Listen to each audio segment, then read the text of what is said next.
بسم الله الرحمن الرحيم الحمد لله رب العالمين والصلاة والسلام على أشرف الأنبياء والمرسلين نبينا محمد وعلى آله وصحبه أجمعين أما بعد. Nous poursuivons notre lecture du Mukhtasar du Matn du Qadi Cheikh Abu Shuja' Ahmed ibn Hussein al-Suhani al-Abbadani al-Shafi'i rahmatullahi alayhi wa rahmatan wasi'a. Et nous sommes arrivés dans le sous-chapitre concernant les pratiques funéraires. تفضل يا أخي. Il y a 4 choses qu'on doit faire par rapport aux morts, savoir le laver, l'envelopper de linceul, célébrer la prière sur lui, l'enterrer. أيوة. Donc ici, Al-Qadi Abu Shuja' rahimahullah ta'ala, maintenant, il traite et il évoque tout ce qui concerne les pratiques funéraires, al-janaza, etc. إلى آخره. فقال رحمه الله تعالى, il nous dit donc, يلزم, يلزم. Donc, il implique ce qu'on doit faire. وهذا بعد تيقنه من موته. Et ça, c'est après qu'on soit sûr, bien évidemment, que ce dernier soit décédé. Après que ce dernier soit décédé et qu'on soit sûr de sa mort. طيب. هذا هو. Donc, il y a 4 choses à faire qui sont obligatoires. 4 choses à faire. La première chose, c'est quoi donc?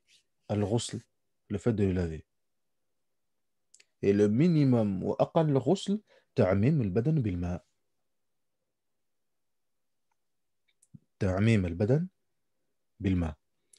Donc, il faut que le minimum, c'est que l'ensemble du corps ait été lavé par l'eau. Comme dans le hadith du prophète sallallahu alayhi wa sallam, le hadith d'Ibn Abbas, عند البخاري ومسلم, اغسلوه بماء وسدر. Lavez-le, pardon, avec de l'eau et du cidre. Tamam, جيد. Ensuite, l'envelopper dans le linceul, en sachant que celui qui lave le mort n'est pas obligé d'avoir l'intention de le laver. ولا يجب على الغاسل النية. تمام. أيوة، لأن قصد الفعل النظافة وإن كان يستحب النية. Donc, il n'est pas obligé au laveur d'avoir l'intention de laver l'intention de laver. تمام. De mettre une niya, comme dans l'ensemble dans beaucoup de ibadat. Là, حتى ولو كان الغاسل, même si le laveur n'avait pas mis la niya de le laver, le ghusl il reste quand même valable. C'est pas obligé. Seulement yustahab, seulement il est juste préférable, recommandé d'avoir l'intention de laver, etc. طيب. والأفضل aussi également, والأكمل أن الغسل يكون في غرفة ليس فيها إلا الغاسل ومن يعينه وولي الميت ويغسل في قميص هذا أستر بماء يصب عليه برفق. Et le mieux encore, والأفضل والأكمل, c'est encore plus complet, c'est qui est encore meilleur, c'est de le laver en toute intimité, seul, dans une pièce, avec uniquement la personne qui l'aide pour pratiquer pour le lavage et une personne, un membre de la famille du mort. Faqat. Car ceci est beaucoup plus pudique et beaucoup plus intime. Donc cela est meilleur. Le laver dans un vêtement, caché sous un vêtement, pour préserver son intimité. Renverser sur lui l'eau avec douceur, birifq, wa hakadha. Wassalatu alayhi. Wassalatu alayhi. Et la prière sur lui. Tamam. Et la prière sur lui. Et on a vu que le statut de la salat sur le mort, le statut, que cela était fard kifaya. Cela était fard kifaya. C'est une obligation à caractère communautaire. Tamam. Donc, on se doit de prier sur le mort également et de prier sur lui. Tamam. Comme dans le hadith du prophète sallallahu alayhi wa sallam, sallu khalf man qala la ilaha illallah wa sallu ala man qala la ilaha illallah. Le prophète sallallahu alayhi wa sallam, dans un hadith, il dit priez, bien que ce hadith, certains l'ont rendu faible, etc. Il y a d'autres récits, d'après le Bukhari, an Salama, ala kulli hal, où le prophète sallallahu alayhi wa sallam dit priez derrière celui qui dit la ilaha illallah et priez sur celui qui dit la ilaha illallah. Al-muhim, priez. La prière, c'est al-janaza, thabita, ala kulli hal. Wa dafnuhu, wa dafnuhu. Et ensuite, quoi donc? De, de l'enterrer. Wa dafnuhu. Et pour l'enterrement, ad-dafn, l'enterrement de la personne, au minimum, c'est un trou. Faire un trou et l'enterrer dedans. Au minimum, al aqal hafra. Au minimum. Tafaddal ya akhi. On ne lave pas les corps morts de deux catégories de personnes. Les martyrs qui ont succombé contre les infidèles et ceux des enfants qui n'ont pas crié après leur naissance et on ne fait pas sur eux la prière des morts. Aïwa. طيب. Un point qu'on n'a pas précisé pour concernant la prière, c'est que la prière aussi, حتى قضاء على القبر. Donc la prière, la prière de janaza, on l'a fait au masjid lorsque le mort il est présenté, et tout, etc. Il a akhirihi, comme cela est connu. Tamam. Mais cette prière-là aussi, elle peut être faite également à la tombe. On peut récupérer cette prière à la tombe auprès du mort et prier directement sur lui, comme il a fait le prophète sallallahu alayhi wa sallam dans un hadith qui est authentique concernant cette femme qui nettoyait la mosquée lorsqu'elle est décédée. Les sahabas ont pris sur elle, etc. Et le prophète sallallahu alayhi wa sallam a commencé à s'interroger sur cette dame qu'il ne voyait plus justement nettoyer la mosquée, etc. Puis il a demandé où est-ce qu'elle est. Et on lui a dit, bah, elle est morte et tout, etc. Et le prophète sallallahu alayhi wa sallam a dit, mais pourquoi ne m'a pas averti? Et il a demandé à ce qu'on lui indique où est-ce qu'elle a été enterrée et qu'on lui indique sa tombe. Une fois que cela a été fait, il a prié sur elle, sallallahu alayhi wa sallam. Donc, il y a deux catégories de personnes qu'on ne prie pas sur eux. Donc là, on a donné, le Qadi Abu Shuja' a donné la règle concernant al-Mauta, concernant l'Amwat, concernant les morts. Mais il y a deux exceptions. Le premier, c'est al-Shahid fil ma'arakat al-Mushrikin, celui qui est mort durant la bataille. D'après Jabir عن ابن عباس رضي الله عنهما أن النبي صلى الله عليه وسلم قال أنه قال أن النبي صلى الله عليه وسلم لم يصلي على قتل أحد ولم يأمر بغسلهم لم يصلي على قتل أحد ولم يأمر بغسلهم عفوا. Donc Ibn Abbas dit رضي الله عنهما que le prophète صلى الله عليه وسلم n'a pas prié sur les défunts de la bataille de Uhud et il n'a pas demandé non plus à ce qu'on les lave. Deuxième point, c'est quoi donc as-saqtu? Qu'est-ce qu'on appelle as-saqt ou bien as-siqt aussi également? Ce qu'on appelle as-siqtu alladhi lam yastahil sarikha. وهذا هو المعتمد في المذهب. Ça c'est la position officielle dans le madhab. C'est-à-dire que le mort-né في المذهب لا يصلى عليه. On ne prie pas sur lui. S'il est mort-né, لا يصلى عليه. Ce qu'on appelle celui الذي لم يستهل.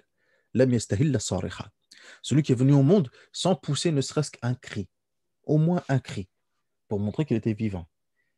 S'il a poussé au moins un cri, quand même, s'il y a au moins un élément qui indique qu'il était vivant lorsqu'il est sorti, et parmi ces preuves, c'est le cri, oui, mais sinon, ce n'est pas une condition en soi uniquement crier. Là, ce qui est demandé, c'est quoi donc?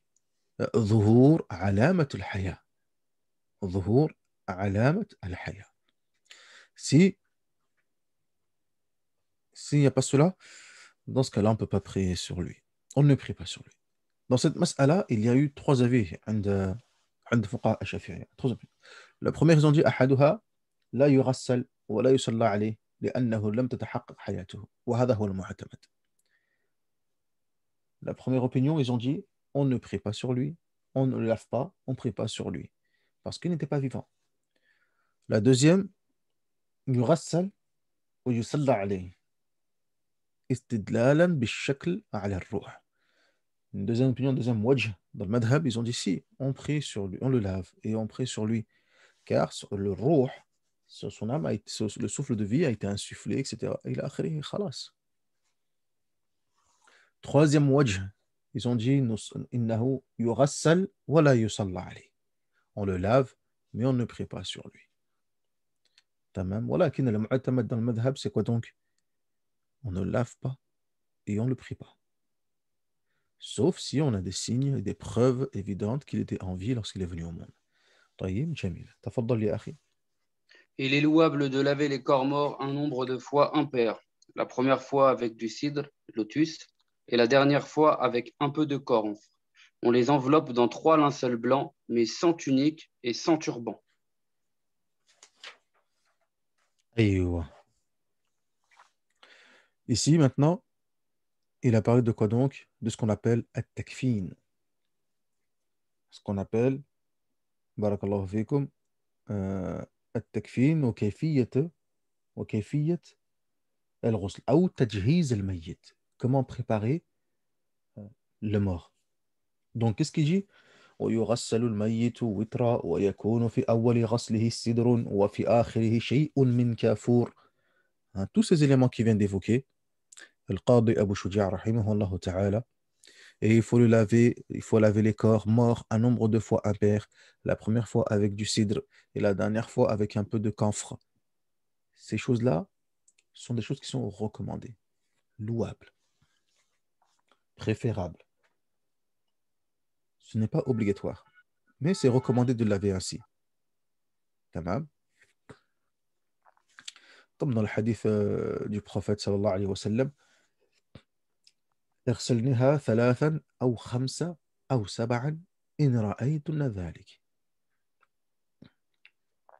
Le prophète sallallahu alayhi wa sallam avait demandé aux femmes justement qui procédaient au lavage de sa fille qui était décédée, Zaynab, et elle leur a dit, lavez-la un nombre de fois, 3 fois, lavez-la 3 fois, 5 fois ou 7 fois si cela est nécessaire. Dans notre hadith, il dit, lavez-la avec du cidre, avec de l'eau et du cidre. Hein, cidre, feuille de lotus. Et au dernier lavage, ajoutez-y du camphre. Tout ceci a été mentionné dans la sunna du prophète sallallahu alayhi wa sallam. Ensuite, le linceul. ويكفن في 3 أثواب بيض ليس فيها قميص ولا عمامة. Que lorsque on met le linceul pour le défunt, alors l'homme, on va lui mettre, barakallahu fikum, 3 vêtements. 3 vêtements blancs. تمام. وتكون كلها لفائف متساوية طولا وعرضا تستر كل واحدة منها جميع البدن. Donc, on va utiliser, barakallahu fikum, 3 vêtements, 3 morceaux de tissu de même taille. Et tous ces tissus, barakallahu fikum, ils vont recouvrir l'ensemble du corps. Taïb, jamil. Pour l'homme, on va utiliser 3 tissus. Tamam. Conformément au hadith de Aïcha, radhiyallahu anha, عند البخاري ومسلم, قالت كفر النبي صلى الله عليه وسلم في 3 أثواب بيض سحولية ليس فيها قميص ولا عمامة. Que l'envoyé, le messager d'Allah sallallahu alayhi wa sallam, fut enveloppé dans 3 linceuls blancs en coton de Sahoul, parmi lesquels ne figurait ni tunique ni turban, rapporté par Al-Bukhari et Muslim. Et il est recommandé pour la femme, yustahabbu az-ziyada fi haqq al-mar'a ila al-khams. Il est recommandé pour la femme de quoi donc? D'utiliser 5 tissus. D'utiliser 5 tissus. Tamam. ليش؟ Pourquoi? لأن ذلك أستر لها. Car cela, barakallahu fikum, est plus, on va dire, est meilleur pour préserver, on va dire, son intimité, sa nudité, etc. هذا أستر.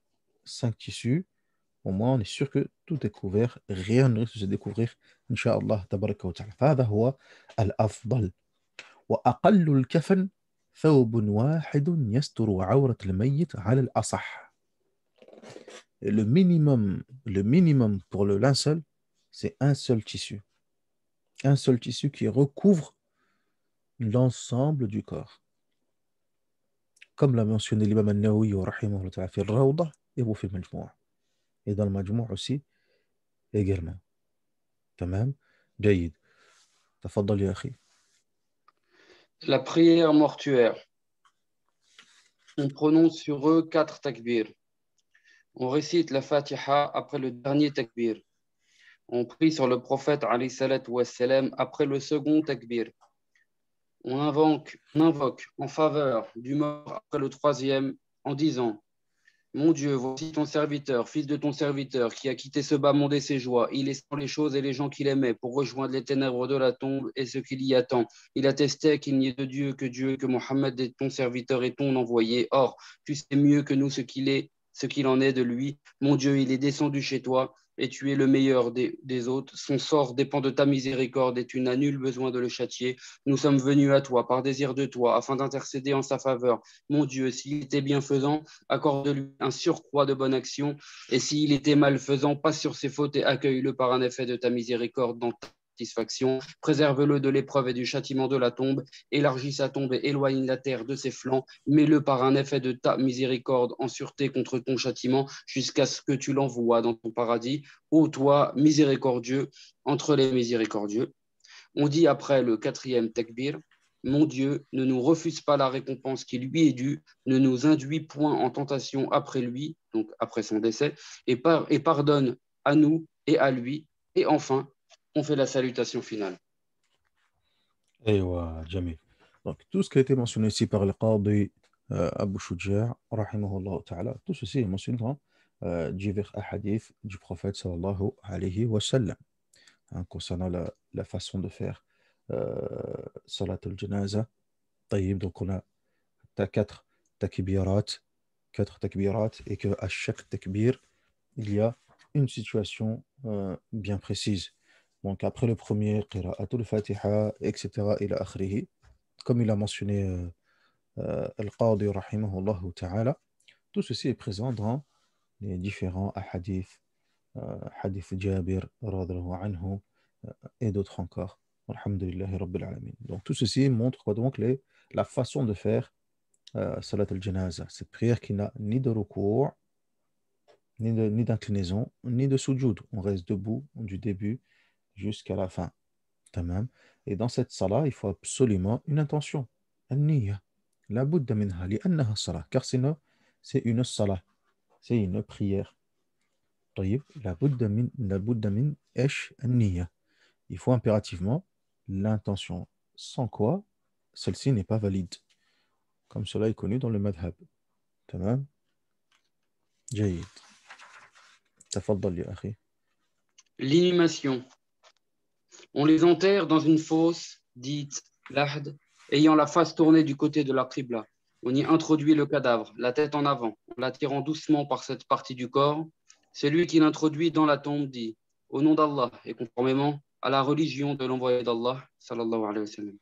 On couche le cadavre dans un tombeau assez large et profond pour que l'on puisse s'y tenir debout et s'y étendre de toute la longueur du corps. أيوة جيد. Donc maintenant ici, Al-Qadi Abu Shuja' rahimahullah ta'ala, il nous explique comment procéder à l'enterrement. De quelle façon procède-t-on à l'enterrement? Subhanallah. Tamam. Donc qu'est-ce qu'il nous dit rahimahullah ta'ala? ويدفن في لحد مستقبل القبلة. ويدفن في لحد مستقبل القبلة. وهذا وجوبا. وهذا وجوبا. Donc, quand on l'enterre, il faut pratiquer le lahd, ce qu'on appelle le lahd, et l'enterrer face à la qibla. Donc, lahd, comme cela est mentionné dans la Hashia, en marge dans le kitab, c'est une cavité pratiquée au fond de la tombe contre la paroi face à la qibla. Donc, on a fait le trou, et à l'intérieur, on a ce qu'on appelle une, une cavité qu'on va creuser contre la paroi. Tamam. Et c'est ici qu'on va poser le défunt. Et il doit être face à la qibla. La pratique du lahd n'est pas obligatoire. Seulement L'enterrer face à la qibla, le poser face à la qibla, ça par contre, c'est obligatoire. حتى les fuqaha ils ont dit وإلا لحفر من جديد حتى يوضع مستقبل القبلة. Sinon, s'il faut, on va creuser, on creuse à nouvelle fois pour retrouver le corps et pour le mettre face à la qibla. ويسل من قبل رأسه برفق. Et on y introduit le cadavre, la tête, en avant, avec douceur, en l'attirant doucement par cette partie du corps. برفق, avec douceur. تمام. Jamil. Donc, par exemple, l'époux, s'il s'agit de l'épouse, hein, l'époux porte son épouse, pardon, doucement par la tête, il l'introduit par la tête, doucement, avec douceur, et il le pose. ويقول الذي يلحده بسم الله وعلى ملة رسول الله صلى الله عليه وسلم. Et celui qui pratique cela, qui fait cela, il dit cette parole, Bismillah wa ala millati rasulillah sallallahu alayhi wa sallam. Au nom d'Allah et conformément à la religion du messager d'Allah sallallahu alayhi wa sallam, conformément au hadith de Ibn Umar radhiyallahu anhuma, rapporté par Abu Daoud ou Tirmidhi. طيب جميل. ويضجع في القبر بعد أن يعمق قامة وبسطة. Encore une fois, comme rappelé par Ibn Umar dans Al-Musannaf. Qu'est-ce qu'il dit ici? Qu'est-ce qu'il dit? Il dit on couche le cadavre dans un tombeau assez large et profond pour que l'on puisse s'y tenir debout et s'y étendre étendre toute la longueur du corps. Tamam. Aïwa. Donc, comme dans le hadith avec Ibn Umar, sur le fait qu'il faut élargir la tombe, qu'elle soit grande, qu'on puisse s'y descendre, se tenir debout, poser le corps, etc. Ou le hadith du prophète sallallahu alayhi wa sallam dit ihfiru wa awsi'u wa a'miqu. Hein, il dit creusez profondément, profondément et faites une tombe large, qu'elle soit assez large et grande. Wasi'a. Tamam. Aïwa. هكذا. وقال النبي صلى الله عليه وسلم اللحد لنا والشق لغيرنا. اللحد لنا والشق لغيرنا. Donc il dit al-lahd, la pratique du lahd, c'est pour nous. C'est nous qui pratiquons al-lahd. Wa-shiq, c'est les autres. لغيرنا. والشق لغيرنا. واللحد ما يحفر في أسفل جانب القبر من جهة القبلة قدر ما يسع الميت ويستره. والدفن في اللحد أفضل من الدفن في الشق إن سلبت الأرض. Donc comme on a dit, le lahd, c'est le fait de creuser une cavité au fond de la tombe contre la paroi face à la qibla. Et ça, dans le madhab, c'est le meilleur. هذا هو الأفضل comme dit Ibn Qasim al-Ghazzi رحمه الله تعالى. أما الشق أن يحفر في وسط القبر كالنهر ويبنى جانبه ويوضع الميت بينهما ويسقف عليه بلبن ونحوه ويوضع الميت عند مؤخر القبر. Donc, الشق, c'est le simple fait de creuser tout droit, on creuse. ثم يحفر في وسط القبر كالنهر. Et ensuite, on va creuser encore au milieu de la tombe, encore un trou dans lequel on va poser le défunt et ensuite on va poser un élément par-dessus pour couvrir le corps. Inch'Allah tabaraka wa ta'ala. Tamam. هذا هو.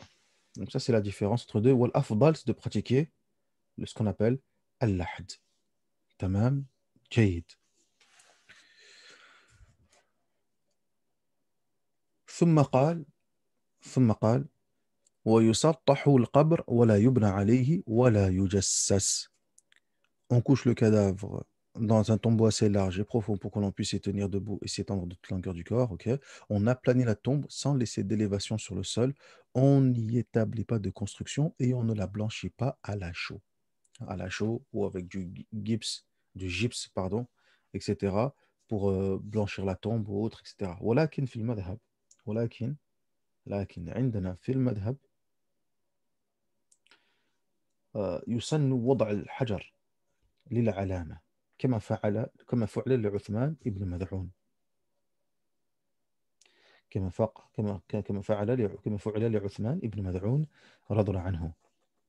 Donc, il est permis, donc même si on ne doit pas blanchir la tombe avec du gypse, etc., et mettre de la chaux ou autre, peu importe, cependant, il est permis de poser une pierre, pour montrer qu'à cet endroit-là, il y a une tombe. Comme on l'a fait avec Uthman ibn Mad'oun, radiyallahu anhu. Tamam, jayyid. Et il est préféré et recommandé, il est préférable, mustahab, ziyarat al-qubur lirrijal. Dans le madhab, il est recommandé pour les hommes de visiter les tombes. ويكره للنساء. ويكره للنساء. Tamam. Et il est détestable pour les femmes. Il y avait un autre opinion dans le madhab également, où on dit que cela est également une sunna pour les femmes.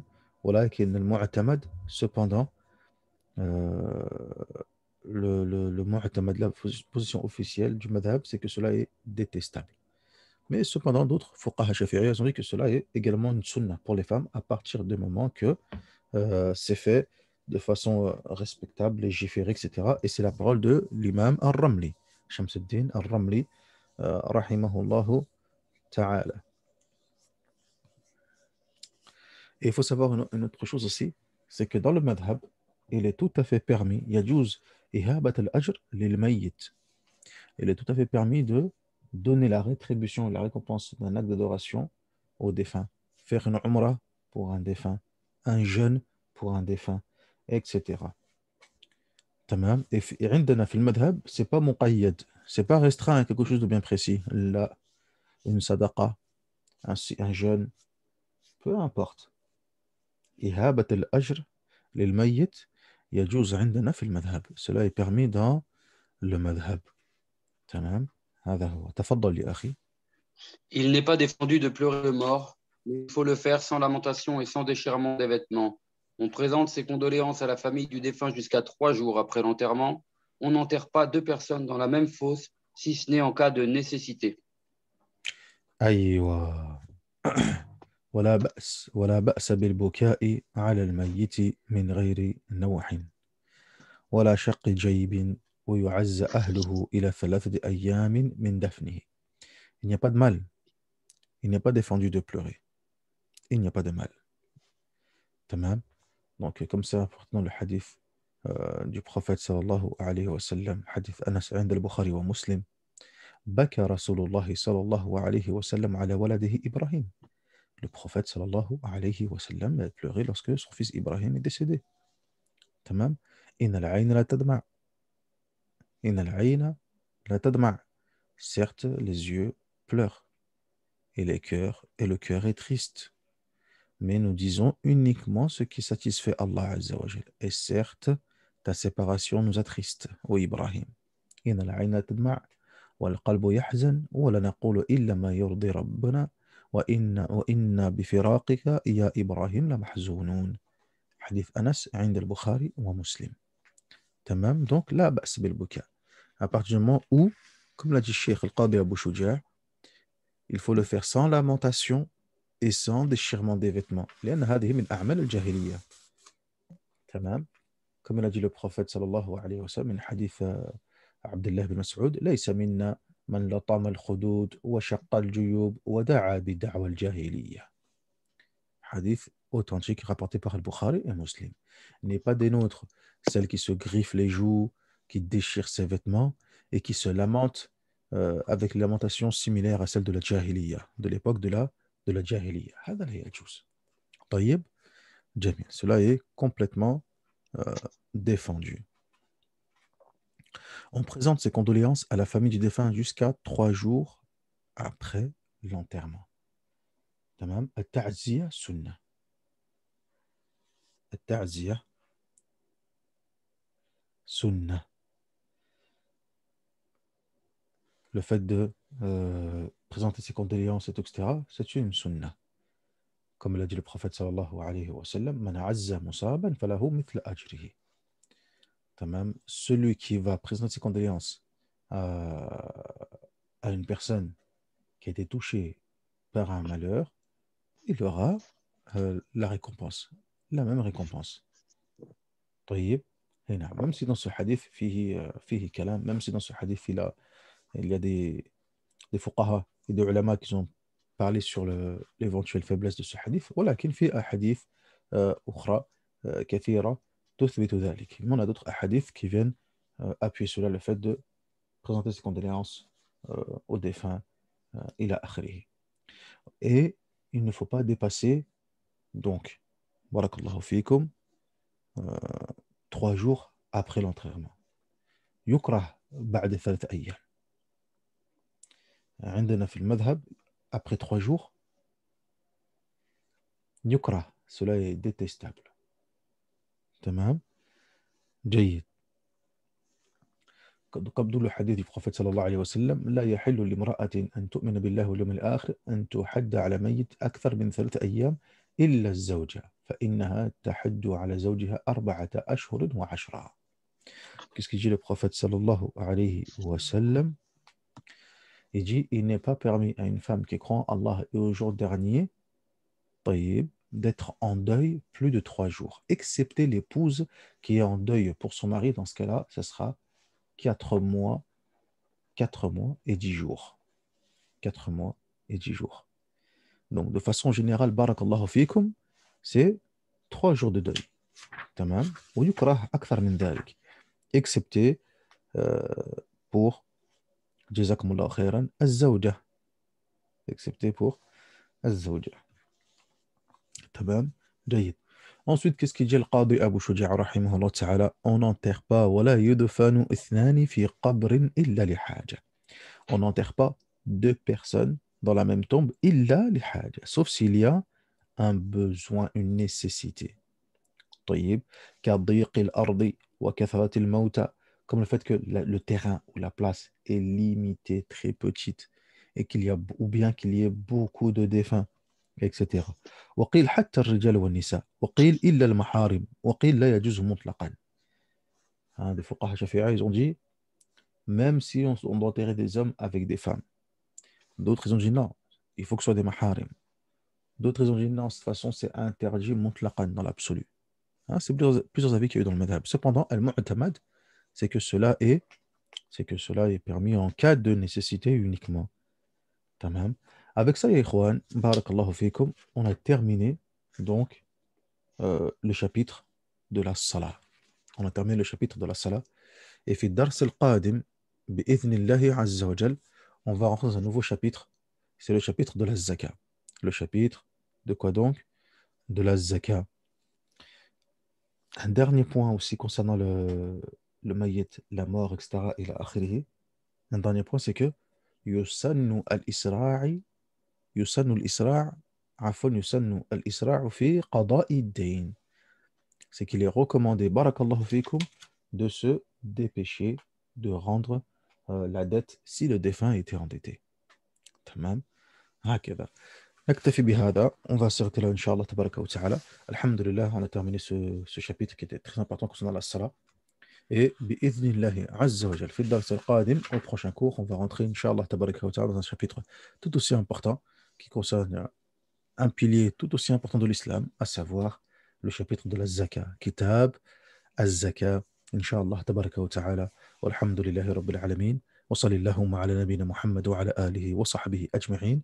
سبحانك اللهم وبحمدك أشهد أن لا إله إلا أنت أستغفرك وأتوب إليك. ونسأل الله الكريم رب العرش العظيم أن يرزقنا وإياكم العلم النافع والعمل الصالح والدعوة إليه والصبر على الأذى فيه والحمد لله رب العالمين.